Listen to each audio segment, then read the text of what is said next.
আকৌ এটা নতুন ভিডিঅ'লৈ আপোনালোকক স্বাগতম জনাইছোঁ। চাওকচোন বাৰু PPD পতাৰ আগত আমি কেনেধৰণে হোম ভিজিট কৰিছিলোঁ। মোৰ সহকাৰী আৰু ANM বাইদেউৰ লগত আমি হোম ভিজিট কৰিছিলোঁ। তাৰ পাছত PPDলৈ মানুহখিনিক মাতিছিলোঁ। কিন্তু আমাৰ যিহেতু বানপানী সমস্যা আছে, গতিকে আমি থলুৱা সামগ্ৰী শাক পাচলি গোটোৱাত অলপ অসুবিধা হ'ল। তথাপিতো যি পাৰিছোঁ দুই এপদ থলুৱা শাক পাচলিৰে আমি এখন আজি PPD পৰিপূৰক পোষণ দিৱস পালন কৰিলোঁ। আজি আপোনালোকক কিহৰ কাৰণে মই মাতি আনিছোঁ গম পায়নে? এই যে আমি আঁকিছোঁ, এই এখন হাত আঁকিছোঁ। এই হাতখনৰ ওপৰত আপোনালোকক বৰ্ণনা দিব কৈছোঁ। সদায় আপোনালোকক কৈয়ে থাকোঁ, তথাপিতো আজি আকৌ মই পুনৰাই কৈছোঁ। আজি আমি PPD পাতিছোঁ, পৰিপূৰক পোষণ দিৱস।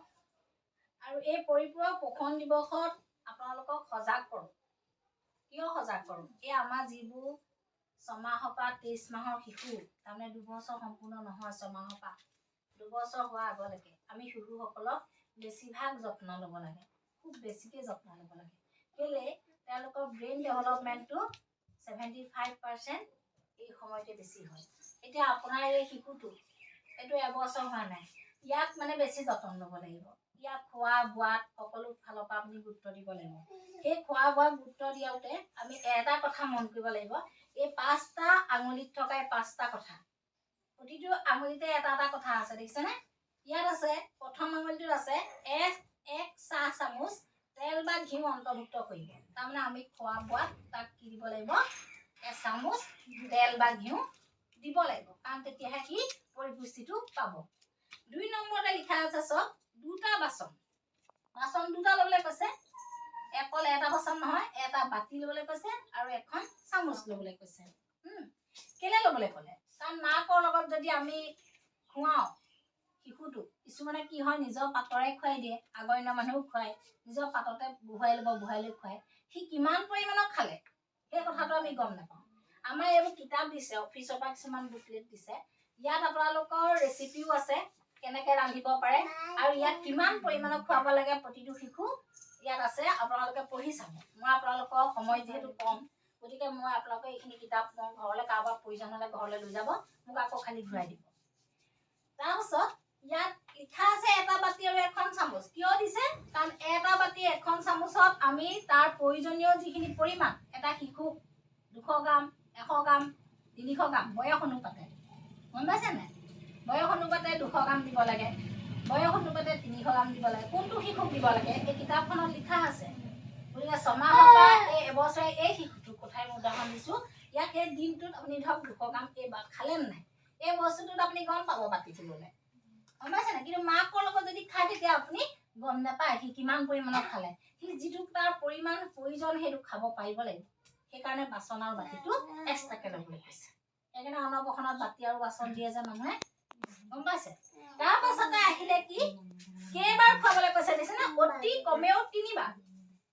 3 নম্বৰ আঙুলিটো দিছে, দিছেনে? 3 বাৰ খুৱাবলৈ কৈছে, অতি কমেও 3 বাৰ খুৱাবলৈ কৈছে। আপোনালোকক হোম ভিজিটত মই কৈয়ে থাকোঁ, হয় নাই? কিন্তু আজি আপোনালোকক মাতি আকৌ এবাৰ কৰাই দিছোঁ। 3 বাৰ কেলে খুৱাবলৈ কৈছে? দিনটোত অতি কমেও 4 বাৰো খাব পাৰে। কিছুমান ল'ৰা ছোৱালীয়ে খাবলৈ মন নকৰে, তাক 4 বাৰ 5 বাৰ খাব পাৰে। কিন্তু অতি কমেও সি দিনটোত 3 বাৰ খাদ্য তাক খাবলৈ পাব লাগিব। ৰাতিপুৱা ধৰক জলপান দিলে, দুপৰীয়া খিচিৰি দিলে, আকৌ আবেলি আপোনাৰ তাক আমি যেনেকৈ ভাত 3 বাৰ খাওঁ, তেনেকৈ তাহাঁতকো 3 বাৰ। আবেলি কিবা খাবলৈ মন নগ'ল, জলপান খাবলৈ মন নাই কৰা, ৰুটি এটাকে বনাই দিছে, ৰুটি গাখীৰত মিলাই দিছে, তেনেকৈ ধৰণেও তাৰমানে। আৰু 7টা গোট আছে আমাৰ, এই আপোনালোকে কিতাপত আছে 7টা গোট কি কি আছে। এই 7টা গোট আপোনালোকে ইয়াৰ পৰা চাই ল'ব। কাৰ্বহাইড্ৰেটৰ পৰা ধৰি, প্ৰটিনৰ পৰা ধৰি, ডিম, গাখীৰ, দুগ্ধজাত সামগ্ৰী, এই তেনেকৈ আমাৰ আটাইকেইটা 7টা গোট আছে। আপুনি কিতাপকেইখন পঢ়ি ল'ব, মই কৰিবলৈ এতিয়া মনত নাথাকিব পাৰে দেই। সেইকাৰণে আপোনালোকে কিতাপখন কাৰোবাৰ মোবাইল আছে যদি ফটো মাৰি নিব। তাৰপৰা সেইকেইটা কথা ক'লে হ'ল।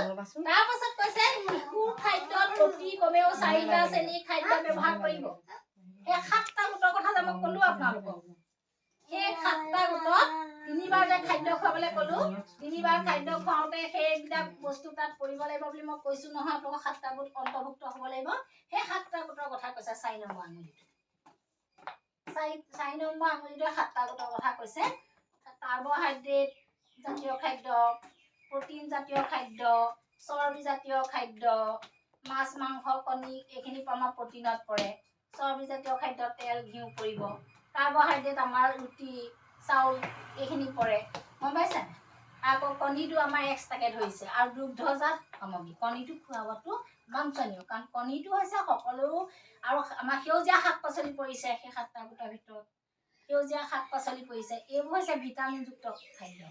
সেউজীয়া শাক পাচলি আৰু কণী কিন্তু আমাৰ খাদ্য তালিকাত খোৱাটো মানে বাঞ্ছনীয় থাকিব লাগে। কেলে কণীটো থাকিব লাগে? আমাৰ হেনো ভিটামিন হেনো কণী যি নাখায় সেই ভিটামিনৰ পৰিপূৰকটো সম্পূৰ্ণৰূপে নাপায়। আটাইকেইবিধ ভিটামিন আমাৰ কেইবিধ ভিটামিন আছে? A B C D E K vitamin B complex হয় নাই? গোটেইখিনি ভিটামিন ক'ত আছে বুলি কৈছে? কণীটোত আছে। কণীটোত গোটেইকেইটা ভিটামিন আছে। চবতকে প্ৰয়োজনীয় বস্তু কণী। কণীটো কি হয়? আমাৰ শিশুসকলক খোৱা নহয়, ভয়ত এনেকুৱা হয় নাই? সেইকাৰণে আপোনালোকে কণীটো খুৱাব। দিলেও নাখায় নহয়, খুৱাবলৈ যত্ন কৰিবা। উলিয়াই দিলে কি কৰিবি? মুখৰ পৰা থুলুকে উলিয়াই দিয়ে। তথাপিতো তোমালোকে খুৱাবলৈ চেষ্টা কৰিবা। তাৰপাছত আৰু এটা কথা আছে, ল'ৰা ছোৱালীক কেনেকে খুৱাব লাগে সেইটো 5 নম্বৰ আঙুলি হয় নাই? আমাৰ কি হয়? ভাতৰ থালখন মাকে খালে লগতে ল'ৰাটোৱে খাকে গৰাকে খুৱাই দিয়ে, সেইটো নহয়। 5টা আঙুলি নিয়মৰে 5 নম্বৰ নিয়মটোৱে কৈছে চব যে পঞ্চ ইন্দ্ৰিয় প্ৰয়োগ কৰি সহানুভূতিভাৱে আহাৰ খুৱাওক। তাৰমানে কি? আমি নাচি বাগি খুৱাব লাগিব তাক। আমি আগৰ দিনৰ মানুহে দেখিছা নাই? এয়া চোৱাচোন, এইটো চৰাই হয় নাই? চৰাই দেখুৱাই, বাতি বজাই খুৱাই হয় নহয়? এইবোৰ তেনেকে বাতি বজাই, চৰাই দেখুৱাই, গছ গছনি দেখুৱাই, জীৱ জন্তু দেখুৱাই, মোবাইল দেখুৱাই নোখোৱাব। আজিকালি মাকহঁতে কি হয়? মোবাইলটো দেখুৱাই খুৱাই। মোবাইলটো দেখুৱাই খোৱালে তাৰ পৰিপুষ্টিটো সি লাভ নকৰে, গম পাইছে? বাহিৰলৈ আনি হাঁহি বা বস্তু দেখুৱাই নাচি বাগি যদি খুৱাই নহয় পঞ্চ ইন্দ্ৰিয় প্ৰয়োগ কৰি সি উৎসাহ দি তেতিয়া খাবলৈ উৎসাহ যাব, উদ্দীপনা যাব। সেই উৎসাহ উদ্দীপনাত সি এবাৰ বেছিকে খাব, তেতিয়া সি পৰিপুষ্টি লাভ কৰিব। আৰু এই যে শাকবোৰ দেখিছা নাই? এই শাকবোৰ আমাৰ থলুৱা শাক। এইবোৰ শাকক আমি বেছি গুৰুত্ব নিদিওঁ হয় নাই? থলুৱা শাক পাচলিও আমি বেছি গুৰুত্ব নিদিওঁ, বজাৰবোৰ বেছি গুৰুত্ব দিওঁ। অৱশ্যে বানপানী এৰিয়াত আমাৰ থলুৱা শাক পাচলি পাবলৈ বৰ টান।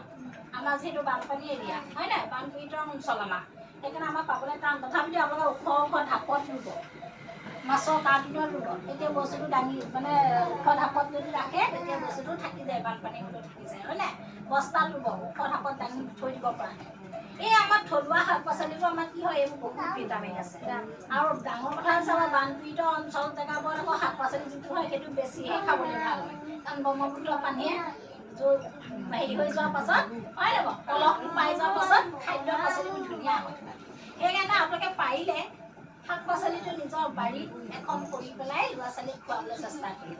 আমি যেনে কিটচেন গাৰ্ডেন কৰিবা বানপানী গুচি গ'ল, তথাপিতো চেষ্টা কৰিছোঁ আকৌ কৰিবলৈ। গতিকে আমিতো যিহেতু সদায় প্ৰতি বছৰে আমাক বানপানীয়ে উটাই নিবই, আমি প্ৰতি বছৰে আকৌ চেষ্টা কৰিবই লাগিব। আমি কাৰণ খাবতো জীয়াই থাকিব লাগিব ন? সেইকাৰণে আমি কি কৰিব লাগিব? এইবোৰ কিছুমান বস্তা দাঙি বস্তাত দাঙি থ'ব পৰা জেগাত আপোনালোকে যিবোৰ শাক পাচলি কৰে সেইবোৰ তেনেকৈ থৈ দিব পৰাকৈ ৰাখিব। এই পাচলিখিনি কেলেই খাব লাগে? আমাৰ আহাৰত শাক পাচলি ভিটামিন থাকে। মই অলপ আগত আপোনালোকক ক'লোঁ হয় নাই? এই শাক পাচলি এইটো ৰঙালাওটো এই ভিটামিন থাকে। এই আমি যে এই শাকটো এইটো হৈছে নে? এইটো আইৰণযুক্ত শাক। এইটো কি শাক বুলি কয় কওকচোন? মৰিচা শাক। মৰিচা শাকত এইটো আইৰণযুক্ত থাকে। তেজৰ আমাৰ যিটো আমাৰ এনিমিয়া হয়, এই এনিমিয়া ৰোগৰ পৰা আমি এইটো শাক খালে বাচিম হয় নাই? আমি সদায় যদি খাই থাকোঁ, মাজে মধ্যে খাই থাকোঁ, আমাৰ এনিমিয়া নহয়, মানে ৰোগটো তেজ কমি যোৱা ৰোগটো সেইটো খাম। আৰু কণীয়ে দেখুৱাইছে ভিটামিন। আৰু ঢেকীয়া দিছে, ঢেকীয়া কচু এইবোৰ আমাৰ থলুৱা, এইবোৰ ওচৰতে পাওঁ আমি। এইবোৰ সপ্তাহটোত আপোনালোকে খাই থাকিব, প্ৰতিটো সপ্তাহতে আপোনালোকে এইবোৰ খাই থাকিব। তেতিয়া আমাৰ শৰীৰত বিভিন্ন ৰোগে এই ভিটামিনবোৰ আমাৰ শৰীৰত যেতিয়া থাকিব নহয়, আমাৰ বিভিন্ন ৰোগে আক্ৰমণ কৰিব নোৱাৰে। আৰু শিশুকেইটাও আক্ৰমণ কৰিব নোৱাৰে। শিশুকেইটাও আপোনালোকে খাদ্য খালে শিশুকেইটাক খাবলৈ পাব লগতে হয় নাপাওঁ? কিন্তু শিশুকেইটাৰ কাৰণে ছেপাৰেটকৈ আপোনালোকে এইখিনি খাদ্য বনাব। শুনিছানে হেৰিয়ে মোৰ কথাকেইটা? এতিয়া এই মৰিচা শাক আপুনি নৰসিংহ মাছৰ সৈতে জোল চোল বনাই তাই কেনেকুৱা মাছৰ জোল খুৱাব আৰু ডিমটো খুৱাব। এতিয়া বয়স নাই হোৱা বুলি আপোনালোকে এবছৰ নাই হোৱা বা 1.5 বছৰ হ'ল 2 বছৰ নাই হোৱা এইবোৰ নকৰিব। অন্নপ্ৰসনত খোৱা নাই এনেকুৱা কিছুমান আমাৰ গাঁৱলীয়া সমাজত হৈ থাকে। কিন্তু 180 দিন হৈ যোৱাৰ লগে লগে অন্নপ্ৰসন পাতিবলৈ কৈছে। 181 দিনৰ দিনাখন পাতিবলৈ কৈছে। গতিকে আপোনালোকে মই ভাবিছোঁ মোৰ কথাখিনি গুৰুত্ব সহকাৰে লৈ নিজে নিজৰ পৰিয়ালত নিজে যাতে চিন্তা কৰে। কাৰণ আমাৰ শিশু আমাৰ দেশৰ সুনাগৰিক হ'ব লাগিব। সকলো ফালৰ পৰা পাৰ্গত হ'ব লাগিব। পঢ়ি শুনি সকলো ফালৰ পৰা স্বাস্থ্যৰ ফালৰ পৰাও ভাল হ'ব লাগিব। তেতিয়াহে সি ভালকৈ পঢ়া শুনাত মন দিব পাৰিব। হয় নহয় বাৰু? হয় নহয় মোৰ কথাখিনি? হয়।